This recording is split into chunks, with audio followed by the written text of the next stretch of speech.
त्यांचा विषय तो परमात्माचा आहे. कारण निडोबारा देखील गौडणीमध्ये हाच भाव सांगतात. या गोपिकांचा सर्वांचा विषय काय असेल तर तो हरीच आहे. आपल्या लक्षात येण्याकरता काही मुद्दे मांडतो. तुकोबाराय जगाशी बोलत असताना देवाबद्दलच बोलतात. ऐक रे जना तुझ्या सोहिताच्या खुना, पंढरीचा राणा मना माझी स्मरावा. जगाशी समाजाशी बोलत असताना तुकोबाराय देवाबद्दलच बोलतात. नवे नवे आपल्या मनाशी बोलत असतानाही देवाबद्दलच बोलतात. मना तू एक करी, हे मना तू एक काम कर, काय पंढरीची वाट धर. ऐका वर्णन केलंय. मनाशी बोलताना देवाबद्दलच बोलतात आणि देवाशी बोलत असताना देवाबद्दलच बोलतात. बोलण्याची नाही आता देवाविन काही, असं का घडलं महाराज? विषय तो त्यांचा झाला नारायण. मग त्यांना काय काय आवडत नाही? नावडे जन. जन आवडत नाही. का आवडत नाही जन? तर त्याचं वर्णन करतात. आपल्या लक्षात येण्याकरता माझ्या तुकोबारायांच्या प्रमाणानुसार एक दृष्टांत सांगतो. कल्पना करा, हे जन असंच आहे.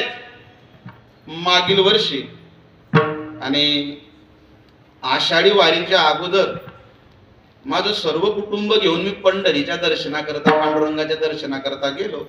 आणि तिकडनं येत असताना सोलापूर मार्गे तुळजापूर वगैरे वगैरे दर्शन घेत घेत घेत घेत ज्या वेळेला आम्ही छत्रपती संभाजीनगरला आलो त्यावेळेला गोकर्णवरून गाठ टाकली होती महाराज. त्यावेळेला मुलांनी आग्रह धरला, म्हणे बाबा इथं संभाजीनगरला प्राणी संग्रहालय आहे. आता आपण आलोच आहे म्हणे इकडे, तर मग काय करू? प्राणी संग्रहालय पाहून घेऊ. म्हटलं काय हरकत नाही. मग तशी गाडी टाकली आम्ही तिथं छत्रपती संभाजीनगरला, त्या पार्किंग मध्ये गाडी लावली. आणि तिथं एक ओळखीचा मित्र त्या ठिकाणी भेटला. तो तिथं आणि वॉचमॅनचं काम करायचा. आता बऱ्याच वर्षापासून आणि संपर्क होता. जवळजवळ 8-10 वर्ष झाली त्याची भेट नाही, परंतु तिथं तो भेटला. मी त्याला सहज प्रश्न विचारला, रे बाबा इकडे कसा काय करता? म्हणे महाराज एक कपाळावर लिहिलं जातं तिथं जावं लागते. एका प्रारब्ध जिथं घेऊन जातं तिथं जावं लागते ना. म्हटलं ठीक आहे, काय हरकत नाही. मग तो बोलू लागला, म्हणे महाराज चला मी तुम्हाला दाखवतो. त्यावेळेला त्याने ते प्राणी संग्रहालय आम्हाला दाखवलं. आणि दाखवत असताना अनेक प्रकारचे प्राणी, नीलगाय काय, काळवीट काय वगैरे वगैरे, सिंह वगैरे सर्व प्राणी दाखवले. आणि एका बाजूला कोपऱ्यामध्ये सर्पांकरता स्पेशल बनवलेलं आहे. सर्प आहेत ना, त्यांच्यासाठी स्पेशल बनवलेलं आहे. मग तिथं तो घेऊन गेला आणि तिथं घेऊन गेल्यानंतर तो दाखवू लागला, म्हणे महाराज बघा हे अनेक जातीचे सर्प आहे, पण यांच्यामध्ये एक सर्प असा आहे. आणि तो काच वर करू लागला. म्हटलं बापा अरे खाली कर. नाही म्हणे घाबरू नका महाराज, तुम्ही कशाला भीतात म्हणे. मग त्याने काय केलं, आपल्या जवळची काठी जी होती ती घेतली आणि एक सर्प असा दाखवला की म्हणे बघा महाराज या सर्पाची गंमत, इकडनं त्याला काठी लावली का तो तिकडनं चालायचा, आणि तिकडनं काठी लावली का रे तो इकडनं चालायचा. काय म्हणतात त्याला? दोन तोंडी नाही का? तुमच्याकडे काय म्हणतात महाराज? गांडूळ? नाही नाही, त्याला इतिहास नाव आहे त्या भागामध्ये. आपल्याकडे त्याला मालन म्हणतात. आपल्याकडे काय म्हणतात आपण तिला? मालन. दोन तोंडी मालन राहते की नको. मग त्या भागामध्ये गांडूळच म्हणतात त्याला. त्यांनी सांगितलं बघा म्हणे महाराज हे गांडूळ हे दोन तोंडी साप आहे. म्हटलं आमच्याकडे त्याला मालन असं म्हणतात. मग म्हटलं हे तुम्ही विचार करत असाल महाराज तुम्ही हे का सांगितलं? जन आवडत नाही कारण जगाचा स्वभाव तसाच आहे. तुका म्हणे ऐसे दू तोंडी जन. ऐका जे जन आहेत ना बा, एक मन पडली बघा, लोक घोड्यावरही बसू देत नाही आणि पायी चालू देत नाही. आपल्या लक्षात येईल तुकोबाऱ्यांचं प्रमाण आहे. एखादा जर फारच बोलणारा असला का रे, फार बोलतो फार बोलतो, लोक म्हणतात महाराज याचं जर मातीचं असतं ना फुटून गेलं असतं. बहु बोलू जाता म्हणती हा वाचाड. आणि एखादा जर बोलत नसला ना, काय काय लोक म्हणतात बघा हो महाराज तो जवळून जातो पण बोलत नाही. न बोलता म्हणती सकळ गर्वी. काय गर्व आला म्हणे बुवा त्याला, तो जवळून जातो पण बोलत नाही. भेटीसी नव जाता म्हणती हा निष्ठूर. हो म्हणे महाराज हा तर भेटीला येत नाही. काय निष्ठूर आहे, त्याच्या अंतःकरणात दयामया नाही. आणि एखादा जर रोजच भेट घेण्याकरता जात असला ना, लोक म्हणतात महाराज यानं घराले माती ठेवली नाही, येता जाता घर बुडविले. ऐका, म्हणूनच तुकोबाराय वर्णन करतात मला जन आवडत नाही. मग तुम्हाला आवडतं काय? तुका म्हणे आम एकांताचा वास,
जगाचा स्वभाव असाच आहे. म्हणून तुकोबाराय पहिला मुद्दा मांडतात, नावडे जन, नावडे धन. मला धन आवडत नाही. आता खरं सांगा, धनाशिवाय व्यवहार चालेल का हो? धनाशिवाय व्यवहार चालेल? आता मी आपल्याकडे कीर्तनाला येऊ लागलो, पेट्रोल पंपावर गाडी थांबवली, 1000 रुपयाचं पेट्रोल टाकलं. आता तो काय मागेल? मी जर त्याला म्हटलं दादा मी हरिपाठ म्हणून दाखवतो, चालेल का? व्यवहार कलियुगामध्ये धनाशिवाय व्यवहार चालणार नाही. मग महाराज तुम्हाला धन का आवडत नाही? त्याचं कारण आहे, श्रीमद भागवताच्या 11 स्कंदामध्ये धनाच्या पाठीमागे 15 अनर्थ सांगितले. किती अनर्थ आहे? 15 अनर्थ आहे. या धनाकरता मनुष्य प्राण घेण्याकरताही मागे पुढे बघत नाही. तुका म्हणे धन आणि धनासाठी देती प्राण. ऐका, धन असं वाईट आहे बुवा, काय सांगावं? हो, आपल्या लक्षात येईल हे कलियुग आहे. कलियुग या धना करता सख्खा भाऊ पक्का वैरी झाल्याशिवाय राहत नाही. आजही कोर्टामध्ये अशा काही केसेस आहेत बुवा, वर्षोगंती चालूच आहे. हो, यानं बाण कोरला त्यानं बी बाण कोरला, मग काय महाराज केसेस आहे. सांगण्याचं तात्पर्य असं आहे, आपल्या लक्षात येईल हे कलियुग आहे. म्हणून मी नेहमी सांगतो, कलियुगामध्ये रामायणाची फार गरज आहे. भावाने भावासोबत कसं वागावं हे आपल्याला रामायण शिकवतो. हो, रामकथा शिकवते. आपल्या लक्षात येण्याकरता एक रामायणातला प्रसंग सांगतो. माझे प्रभू रामचंद्र ज्या वेळेला अयोध्येचा त्याग करून 14 वर्षाच्या वनात आणि जाण्याकरता वनवास कटण्याकरता जाऊ लागले ना, त्यावेळेला लक्ष्मण दादांनीही तयारी केली जाण्याची. वल्कल परिधान केले आणि लक्ष्मण दादा आपल्या आईची शेवटची भेट घेण्याकरता जात आहेत. आता 14 वर्षापर्यंत भेट होणार नाही. मग आईला भेटण्याकरता जाऊ लागले. जात असताना सुमित्रा मातेने लक्ष्मण दादाकडे पाहिलं आणि मुखातून शब्द निघाले, लक्ष्मणा, खऱ्या अर्थाने आज मी जननी झाली. आज मी तुला जन्म दिला. का? कारण या निर्णयामुळे स्वाभिमानाने माझी मान आता वर राहणार आहे. लक्ष्मण दादांनी आईचं दर्शन घेतलं. दर्शन घेतल्यानंतर आता जाऊ लागले. 4 पावलं पुढे गेल्यानंतर मागून सुमित्रा मातेने लक्ष्मण दादांना हाक मारावी. लक्ष्मणा, वनात जातोय भावासोबत, 14 वर्षाचा प्रदीर्घ काळ आहे. पण एक गोष्ट लक्षात ठेव, भावाचं कधीही स्वप्नात वाईट चिंतू नको. स्वप्नामध्येही भावाचं वाईट चिंतू नको. लक्ष्मण दादा ते 4 पावलं पुढे गेले होते ना, 4 पावलं मागे आले आणि आपल्या आईला प्रश्न विचारतात, आई स्वप्न केव्हा पडतं ग? स्वप्न केव्हा पडतं म्हणे? झोपल्यानंतर.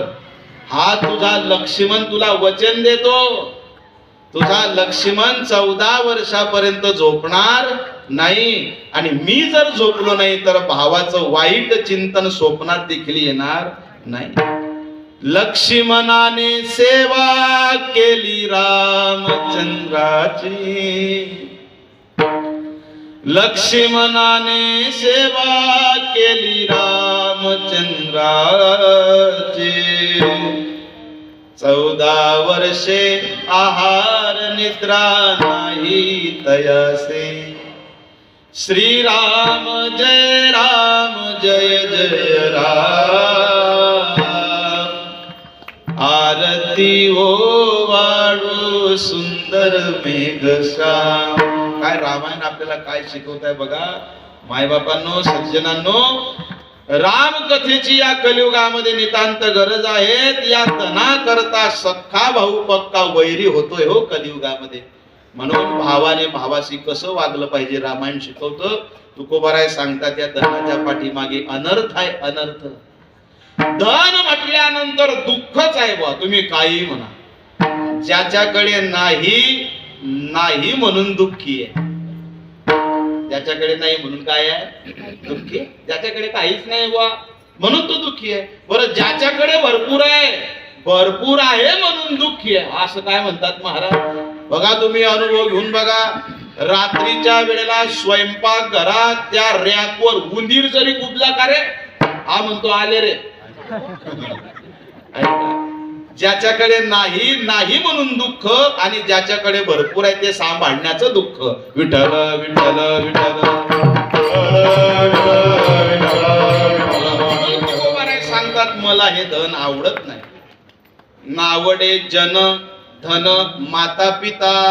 म्हणे महाराज तुम्हाला जन आवडत नाही मान्य आहे, धन आवडत नाही हेही मान्य आहे, पण आई वडील का आवडत नाही.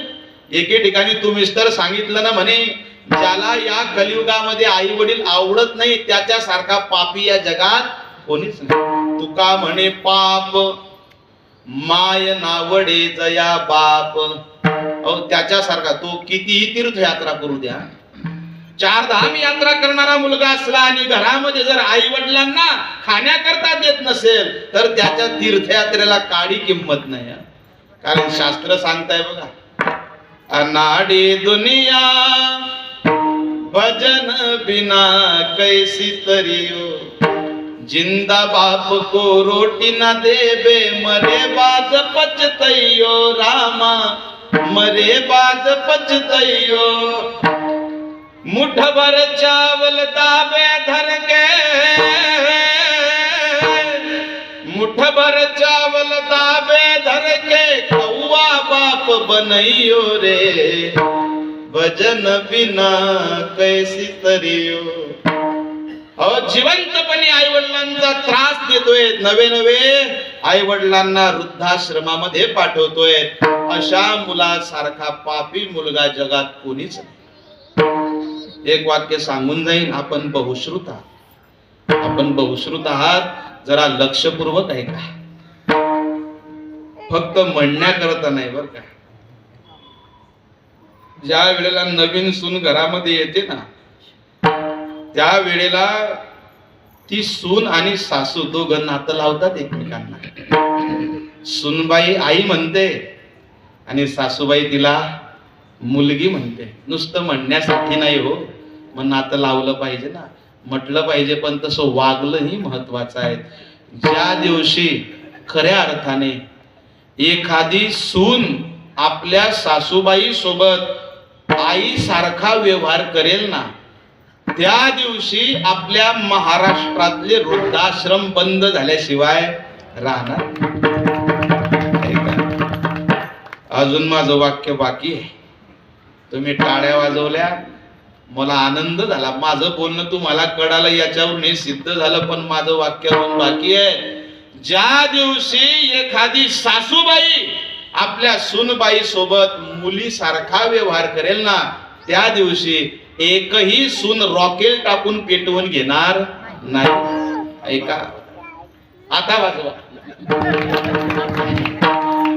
सांगण्याचं तात्पर्य असंच आहे बा, आई वडील का आवडत नाही महाराज तुम्हाला? तुम्हीच तर सांगतात ना, ज्ञानोबा ज्ञानेश्वरीमध्ये वर्णन करतायत, सकळ तीर्थाचे धुरे जिये का माता पितरे.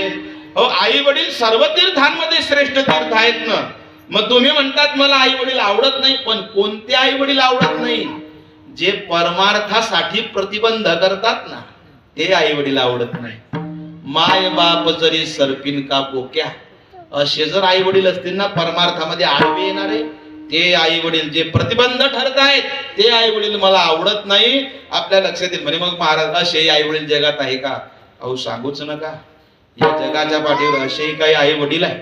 आपल्या लक्षात येण्याकरता माझ्या जीवनातला अनुभव सांगतो. आपलं भुसावळ म्हटल्यानंतर परमार्थाचं माहेर घर, गल्लोगल्ली सप्ते चालू असतात नाही का. एके ठिकाणी अशाच प्रकारे शिव महापुराण होतं आणि शिव महापुराणाचा 4था-5वा दिवस होता. एक माता भगिनी आमच्याकडे आली, म्हणे महाराज या आमच्याकडे चहा पाणी घेण्याकरता, तुमचे पाय आमच्या घराला लागू द्या. त्या मावशीने सुंदर प्रकारे स्वागत केलं बा. एक वाक्य सांगून जातो. एखादी माता भगिनी, एखादा पुरुष, एखादा भाविक आमच्या कपाळाला बुक्का लावून जर आमचं पूजन करत असेल तर ते हाळा मासाच्या पोवाचं पूजन नाही, ते त्याने कमवलेलं ज्ञानाचं पूजन आहे.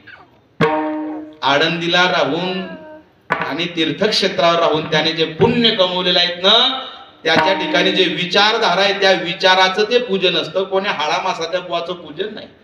आपल्या लक्षात येईल त्या मावशीने सुंदर प्रकारे आमचं स्वागत केलं. आम्ही 2-4 महाराज लोक होतो, तिथं जाऊन बसलो आणि तिथं गेल्यानंतर ती मावशी बोलायला लागली. म्हणे महाराज काय सांगू तुम्हाला? म्हटलं सांग माय काहीतरी. तुम्ही बोलवलंच आहे. म्हणे महाराज तसं नाही, मला 4 मुलं आहे. किती मुलं आहे? 4. म्हटलं मग तुम्ही कौशल्य? नाही म्हणे महाराज तसंही नाही. म्हटलं मग कसं? म्हणे त्यातले 3 मुलं लाईन शिराय, पण एक मुलगा लाईन हुकलेला आहे. मग आता लाईन हुकलेला मुलगा सहज प्रश्न. म्हटलं मावशी भाऊ काही जुगार खेळतो का, पत्ता वगैरे? नाही म्हणे महाराज. म्हटलं मग ते ऑनलाईन रमी सरकर पर आओ ना महाराज. म्हटलं काय ऑनलाईन रमी वगैरे? तेही नाही महाराज. म्हटलं मग काही दारू वगैरे? तेही नाही. मग म्हटलं करतो काय? म्हणे महाराज ज्या ज्या ठिकाणी कीर्तन राहतं ना, त्या त्या ठिकाणी 8 गुट्याला जातो. आता खरं सांगा, या कीर्तनामध्ये गळ्यात टाळ घेऊन वाजवणं याच्यासारखं पुण्य आहे का? पण असेही काही आई वडील आहेत ना जे परमार्थाला प्रतिबंध ठरतात. तुकोबाराय सांगतायत, माझ्यामध्ये आणि माझ्या परमात्म्याच्या प्राप्तीमध्ये जर कोणी आडवत असेल तर जन धन आणि आई वडील जरी असली तरी मला ते आवडत नाही. नावडे जन धन माता पिता. बरोबर महाराज, आला आमच्या लक्षात. तुम्ही सांगितलं देहाने उदास आहे त्याला भक्त म्हणतात, ज्याच्या अंतःकरणात कोणती आशा नाही त्याला काय म्हणतात? भक्त म्हणतात. ज्याचा विषय नारायण झालेला आहे त्याला भक्त म्हणतात. नवे नवे ज्याला जन धन आई वडील आवडत नाही त्याला भक्त म्हणतात. पण अशा भक्तांकरता देवाचे काहीतरी कर्तव्य पाहिजे की नको? मग अशा भक्ताकरता देव करतो तरी काय? अभंगाच्या 3ऱ्या चरणात निर्वाण गोविंद असे मागे पुढे, निर्वाण गोविंद असे मागे पुढे, निर्वाण गोविंद असे मागे पुढे, निर्वाण गोविंद असे मागे पुढे, निर्वाण गोविंद असे मागे पुढे, निर्वाण गोविंद असे मागे पुढे.